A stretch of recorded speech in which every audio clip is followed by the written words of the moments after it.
So, welcome to Heart Speak podcast, and we are a live event with amazing people joining me. Thank you so much, and thank you all of you who are just listening. But this is really about how we can become extraordinary, and the title of this is Living an Extraordinary Life. And so I was spurred into doing this because of what I was receiving about this month. And I've already mentioned it in another podcast, just how busy July was going to be. But I knew that the middle of July, this July 15th, had a meeting that was taking place between Mars, Uranus, and a fixed star called Algol. Now, I want to say Mars and Uranus meet often, as obviously the planets move around, Mars moves quite quickly. But they've only met a couple of times in Taurus since Uranus has been in Taurus. And this meeting with the fixed star doesn't happen often. A fixed star means it's just waiting at this 26 degrees, waiting in Taurus for something like this to happen. So this event is an extraordinary event. And as I was preparing for this and inspired by John Nolan on his website called Inspired, or his YouTube channel, he talked about how certain people who either do a form of remote viewing or have a sense of predictions all of them were predicting that something would happen around this time. Now, it doesn't have to be July the 15th, it can be a few days either side. But I'm going to talk about what they saw in their remote viewing. And if you're not aware of what remote viewing is, they're given a target, but nothing that they can understand in their minds. In other words, they're often given coordinates and say, what do you see happening? And they then write down what they perceive, and then they coordinate what they saw together. So it's often not like this is going to happen. They see how this will affect maybe the world or individuals, etc. So this is what I'm really wanting to share. But as I was coming to do this, it really became aware of what sort of extraordinary event would have to happen in my life, your life, for me to take notice. And how often I have met people who said, this extraordinary thing happened. And then they say that and nothing happens because of it. It just becomes a phenomena. It just becomes a story they keep telling year in, year out, as you'll never guess what happened 30 years ago. And the idea of why do we have extraordinary events? They are not, I'm sorry to say, just about phenomena. They are helping us to change our consciousness. And I've been very focused, as I've been researching this book I'm writing, that the word consciousness comes from scire, Latin scire, which means to know. So knowing with knowledge. And I think that, we could say, well, that with knowledge, I've got lots of information. This has got nothing to do with information. This is about inform, which means information means taking something into form, making it form, so that it can interact with us to develop new consciousness. So what I'm saying is, how has an extraordinary event, may not be life-shattering to anybody else, but how did an extraordinary event happen in your life, and how did it change the way you knew yourself? Because that's the only reason we're here on this planet, is to know ourselves. And I know I say this over and over again, but the fact of the matter is that's raising consciousness. It isn't about doing something. It's the interaction we have with that doingness and saying to ourselves, how have I become wiser? How have I become more aware of who I am because of this? And this is really, wisdom is knowledge in action. So if we're sitting with some knowledge and we're just going, wow, I know this, and we've never put it into action, then we are just still sitting with that knowledge. It has done nothing. And then if we do something with that knowledge and we go, wow, look, I put it out into the world, the important part is, and how has that changed you when it interacted with other people? So, I'm breaking that down into those pieces. And as I do that, I'm hoping that I'm stirring your minds to saying, yes, that extraordinary event, that extraordinary meeting with that person, sometimes we call it a synchronicity, happening at the same time. But we say, if I hadn't met that person, this wouldn't happen. And I was thinking back, some of you are my age, some of you are older, some of you are younger, but we've kind of been drip fed with extraordinary events in the last, even 30 years. I was listening to something that was talking about the 90s, which many of you were alive in, but like we didn't have cell phones, we didn't have internet. And it was like, how did you contact someone? Well, of course, some of us could go back much further, even before we had phones, or maybe we just had one landline, or we certainly might not have had a colored television. I don't know how far back you go, but if we went back to those times and said, no, you can just pick up the phone and call anybody in the world, or you can tap into what's going anywhere in the world, you'd say ridiculous. But that is extraordinary, and it's speeding up. So these extraordinary events, I think over the last maybe 30 years, have been pretty well drip fed into our consciousness. And I was listening to someone who says, yes, you just have to watch The Simpsons, not that I do, or you watch other things, and you see that the information like Star Trek or Star Wars or something that's out there in the media drip feeds information in until we say, well, of course, that's natural.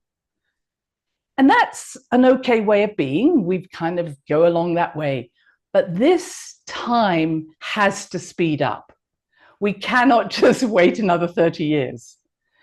And next year, I've been talking about Uranus, which is about unexpected, that's why we're talking about that today. But next year it goes into Gemini, out of Taurus. So it goes from what's going to happen to the financial markets, Taurus, what's going to happen to the earth, Taurus, what's going to happen to our body, Taurus. It's all been happening since 2018. It goes into Gemini. And so Gemini is communication, travel, I'm going to say space travel, but it's all going to be about information, but intelligence, changing the way we think, changing the way we communicate. And that's really exciting. But I'm not sure if we're even ready for that. And I'm just going to throw this little piece in, that telepathy is one of the things that will come out of next year and the next 7 years. But telepathy, when I looked it up on my search engine, it said, oh, that's the same as empathy or intuition. No, it's not. Telepathy comes from our ability to step outside our three-dimensional world. And it is the place where we can communicate with multidimensional beings. And as my lovely Makua used to say, telepathy only works when you have no secrets and no fear. And he really made me understand that while we see ourselves as separate, as, I'm Christine and you're when we still see ourselves having this sort of ego separation, we cannot be telepathic. And the other part of this was with telepathy, and if you think of maybe the dolphins or birds, they work telepathically, which says if one dolphin is doing something, it's also fully aware of what the other dolphins are doing, because the one individual is going to be affected by the whole, and the whole are affected by the one. So that as we move into a more telepathic way of thinking, we will move into not trying to suppress your individuality, but how do I enhance my individuality for the good of the whole? And how does the whole enhance itself for the good of the one? Unity through the acceptance of diversity. So I hope you're understanding this is a time to be extraordinary, not the same as everybody. This is the time, as I always say, to place your piece of the jigsaw down on earth. This is your time. What is bubbling inside you? What is extraordinary? And again, it's not just about doing it, it's allowing yourself to experience your own raising of consciousness, expansion of consciousness because of that interaction. How did you change because of that? So when I'm coming to what the remote viewer said, but I want to kind of lay the scene on the bigger picture first. what I remember, and some of you have heard these stories before, is that there was a woman who years ago came to one of my seminars, and by the break, the first break, coffee break, she said, "Oh, I don't know if I'm going to stay. You're not telling me anything I don't already know." So I kind of said, "Here's your money, you're welcome to leave." And she was a bit put out because I said, "Please leave, you're welcome, here's your money." And then she said, "Oh, I'll stay till lunchtime." So then I talk about something, maybe my holographic love of holography. And she says, "Oh, you're telling me things I don't know. You've got to prove that it's true." And I went, I can't win with you.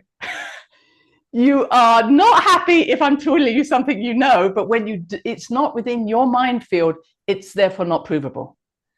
And I think that's what I'm talking about, is how many times do we find ourselves only wanting to hear what we already know? And of course, that knowledge was I could say, within our brain.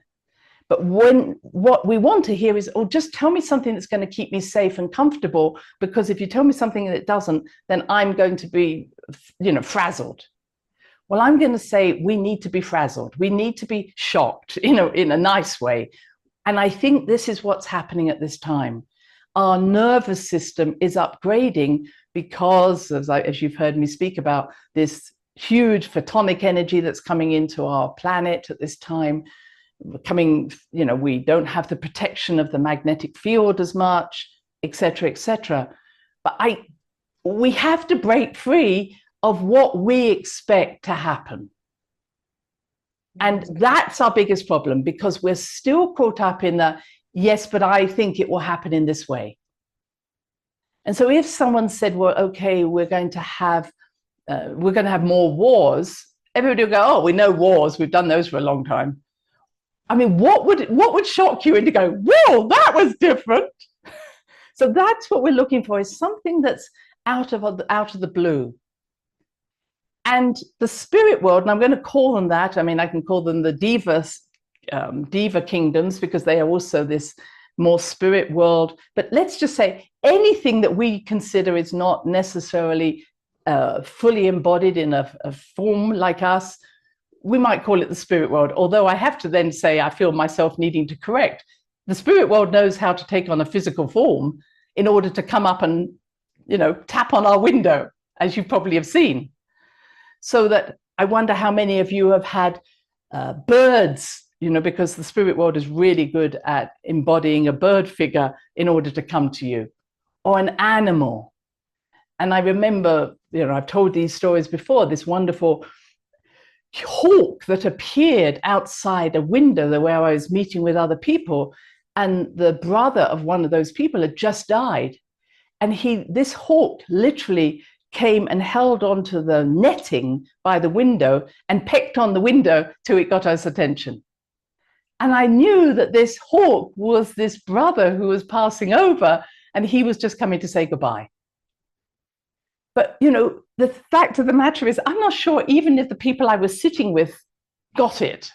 I think they went, "Oh, that was nice, a hawk came." Or they tell the story about, "Hey, there was a hawk that once came." It's like, how did that change my consciousness? Not the fact that, hey, this brother came to say goodbye. I was so impressed that this energy of this brother could take on this hawk form. And that's when I started to say, wow, if it can take on that form, what else could it do? And of course, you've all had experiences where maybe a hummingbird, I know it's hummingbirds for me, they come and, look in my face and say, "Hello, Christine, fun, have fun." Or a butterfly, or I just saw a lovely dragonfly, at our window going, "Hello, dragonflies, take on your power." So there's so many messengers out there. But it's not just to tell the story. And I think I'm getting my point across. This isn't just about the storytelling. This is about, and how did it change you?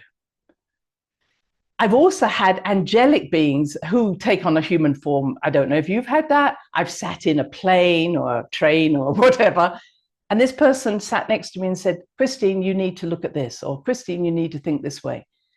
We get off the plane. I'm not even sure if that person ever existed, because I never saw them again. But that person changed my life.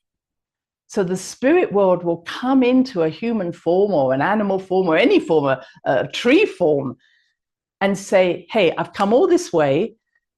Listen to me, change your life. Don't just tell the story about how you met someone one day and that was amazing. And that reminds me of that story I've told before with a woman who came up to me after and said, 5 years ago, Jesus came to me and gave me a pen and told me to write. What do you think I should do? And I'm like, who do you need to come all that way to tell you to write? And you're still wondering about this 5 years on. I have heard stories of people having the most miraculous manifestations, phenomena. Oh, I was given an eagle feather. I was given, I don't know, I was given something that was just out of the blue. I wonder why, but I've just kept it in my house. Oh my God, do you know how much energy that takes for the spirit world to come down through into our frequency in order to give us that message? And I know you know this, but I'm asking us all to see the world as extraordinary, and that whenever we interface with anything in the natural world, or with our body, or with something external from this world, it's taken a lot of effort and we need to pay attention. And so it's really saying, what is it that we might have been thinking about doing, but saying, well, I want to stay safe. This is a time to be extraordinary, and not just extraordinary because you, if I may say, meditate or read lots of books or come on my podcast. Act extraordinarily, live the extraordinary life. Let people say, wow, what are you up to? Because this is the time to do it. So it doesn't have to be out there in the world. It can just be, hey, I'm just being inspired to, make some bread. I'm being inspired to create something with my hands. I'm being inspired to grow a garden. What is it that's coming through you that is creative, that you're being inspired to do? Because that's where it's coming from now. It's something creative. It's something, what are you being inspired to create in your world? And maybe nobody else sees it, but you've done it. And then you enjoy the bread or you enjoy the garden, and that's that embodiment of whatever you've created. So that's that piece. And I just now want to move on to this other piece, and it's a short piece because on July the 15th, as I say, these two planets, Mars and Uranus, are coming together with this fixed star, Algol. And I had to read up what Algol was around, and there are 3 stars connected to Algol, and they are part of the constellation of Perseus. And Perseus was the monster slayer. So he was sent out to chop off the head of the Gorgon Medusa, who apparently I didn't know, but was human. But when he chops off the head, interestingly, out of her head comes Pegasus and the sword of gold. So it's like, okay, she wasn't, maybe we're getting a kind of twisted story here. But Perseus went on. He was seen as the monster slayer, but I have to say he cheated, because he carried Medusa's head around with all these snakes in it and kept dripping blood onto everybody so they turned into stone, or doing something. So he really not only killed the monster, he used her head to kill everybody else. I think that's cheating. But somewhere along that line, this is Algol, is this sort of idea that something something that's very energetic, again, the idea of snakes, is really bringing about change. And again, I'm not wanting this to be a good thing, because he is seen throughout history as this sort of Gorgon killer or the monster killer. So what people are predicting, that there could be an event where something dramatic could happen, and I don't want to put too much energy into that, but something dramatic could happen where there are deaths. So I'm not putting energy into that, folks. I'm just saying that's why that's come out. But the other side of Algol is really about extraordinary again, unexpected, something happening. I mean, almost like Pegasus coming out the top of her head, or when her head's cut off. So I feel that the story is much bigger than just some disaster happening. And there were 2 lots of people who I want to mention. One is this, again, I need to make sure I get the names right, Cliff High, that some of you might have come across. And I will write these links, not on YouTube, but on our website under the podcast, and also on Rumble, where our podcast goes out as well, because I hear that he's not always accepted there. So Cliff High is someone who is a financial advisor or financial wizard who looks for words that are being used before some big event is going to happen. So he was sitting on a plane, I think before 9/11, and he heard people using words that were out of alignment to their conversation. So it's almost like we get this download of consciousness and it comes out in our words, which I thought was a very interesting way of looking at it. So what have you been thinking? What's been in your dreams? What words have you been using? And he's used that as a way of predicting. He predicted the fall of the finances in 2008 and other things he's predicted. But he's saying he's seeing something building up around July the 15th and then easing away on July the 16th. And again, he's saying don't get too caught up on the dates. But he says some event will take place where there will be cameras take pictures. In other words, pictures will be taken of this event and people will talk about it afterwards. And he said it will affect the consciousness of people for months to come because people will be talking about it. Now, again, he could be completely wrong because I've read other things he said and they didn't happen, but I want to share that. That's why I'm doing this. At the same time, some of the other remote viewers came up with similar ideas of people looking up to the skies, some event taking place in the sky, and how it might change the nervous system of the people that are looking. And again, the idea of people taking pictures. Now, I want this to be a very positive event, so I'm not going to put any negative into that, but I'm only saying is any of this could happen. It's interesting that, the remote viewers come from different parts of the world, they get together, and they'd all had a similar idea. So that's why I came forward to say this. So what could happen? Again, the idea there could be spaceships. Again, I'm just putting ETs, or there could be an earthquake, etc. But I don't know if you came across Project Bluebeam. And Project Bluebeam was seen as a conspiracy project. No, it never happened. But if you do look it up, it was said that this took place between 1947 and 1969.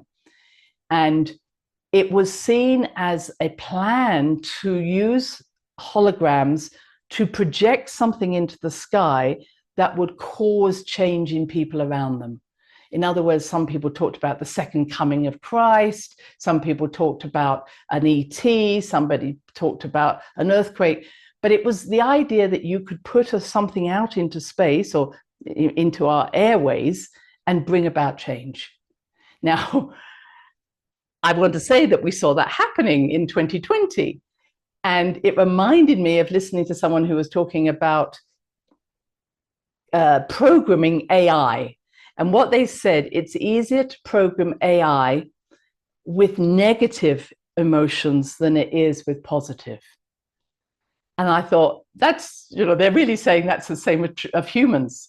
So if someone says, oh, there's a disease out there, you better all stay in your homes, it's more likely to happen than if I said, hey, stay in your homes because there's some wonderful things are all going to happen. And everybody go, no, it won't happen to me. And then nothing ever extraordinary happens to me. I'm going out there. So I think that what I wanted, why I've shared everything I have until now, is I want this to be an extraordinary event in a positive way. And again, I don't like using just positive, negative, but I think that it is affecting our nervous system. It is re-updating our nervous system. And many of you may be feeling that. You may be feeling a little agitated or a little frustrated. And all I can say is something is happening that's saying, step out of the norm.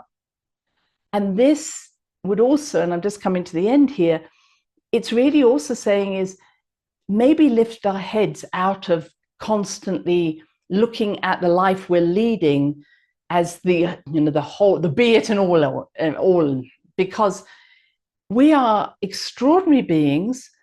95%, I'm now putting the figure as high as that, 95% of our higher self is living at fifth dimension and above, only a very small percentage of us, 5%, is actually having this so-called human experience that we're experiencing. But I'm also meeting you on all these other levels at the same time.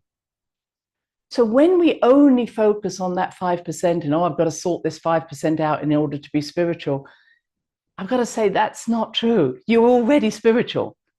The only reason the 5% is here is for you to experience something that is going to add to the consciousness that already exists inside you. And so this is a time for saying, I already am a universal vessel of inspiration.